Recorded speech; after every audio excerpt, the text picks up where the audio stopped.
కూడా ఊహించని పరిణామం. ఎందుకంటే జూన్ 28 సాయంత్రం 5 గంటలప్పుడు ఇటు నెల్లూరు నుంచి నేను అటు పడ నుంచి ప్రకటించుకున్న రాష్ట్ర కార్యదర్శి ఈశ్వరయ్య గారు ఇద్దరు ప్రభాకర్ని హాస్పిటల్ దగ్గర చూసి మాట్లాడుకుంటామని చెప్పని వెళ్ళి హాస్పిటల్ దగ్గరికి గేట్ దగ్గరికి వెళ్ళేటప్పటికే వారి ప్రభాకర్ మరణ వార్త ఇది ఆశ్చర్యపోయింది, ఇబ్బంది లేదు. ఎందుకంటే నేను దాని ముందు 6 రోజులు 4 రోజుల ముందు ప్రభాకర్ని హాస్పిటల్లో కలిసా.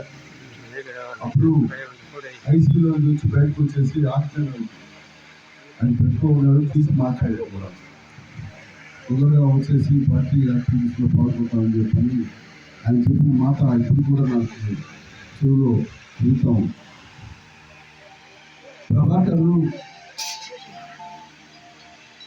నాకు 1983 ఎన్టీ రామారావు గారు రాజకీయాల్లోకి వచ్చి పోటీలోకి వచ్చినప్పుడు ప్రభాకరు, నేను, మార్కెట్ జగదీష్, ఇక్కడ ఉండే ఇంకో ప్రభాకరు కళాకారులు మేమందరం కూడా ప్రభాకర్ అప్పుడు యువజన సంఘం, నేను విద్యార్థి పరిషత్ జాగ్రత్తగా ఉన్నా. మేమందరం ముదుపూరు కేంద్రంగా చేసుకొని రామారావుకి మనకి రాజకీయ ఎన్నికల ఒప్పందం కుదరినప్పుడు అటు కాంగ్రెస్ తెలుగుదేశాన్ని ఎదుర్కోవాల్సిన పరిస్థితి వచ్చినప్పుడు సిపిఐ సిపిఎం కలిసి అక్కడ పార్లమెంట్ భానురాజు, అసెంబ్లీకి ఏ పద్మనాభయ్య గారు పోటీ చేయడం జరిగింది సిపిఐ తరఫున, ఆయన సిపిఎం తరఫున. అప్పుడు దాని ప్రచారానికి ఒక దళంగా ఏర్పడి ప్రభాకర్ నాయకత్వాన్ని ముత్తుకూరు కేంద్రంగా గ్రామానికి డబ్బు తీసుకొని ప్రజానాట్యమైన కళాశాల జరిగింది.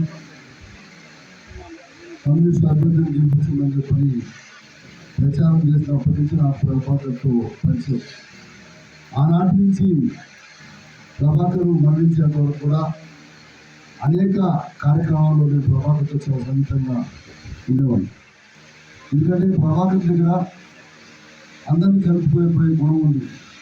ప్రభాకర్ దగ్గర అందరికి ఎవరు సమస్య తీసుకొచ్చి చెప్పినా కూడా వెంటనే ఆ యొక్క సమస్య పరిష్కారానికి నలుగురితో మాట్లాడుకొని కార్యాచరణ తీసుకునే ఆ యొక్క అనుభవం, ఆ కార్యదీక్షత ప్రభాకర్ దగ్గర ఉంది.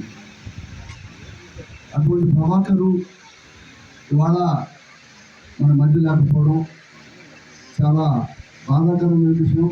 అయితే చనిపోయి జీవించడం అంటే బహుశా అది అందరికీ రాదు.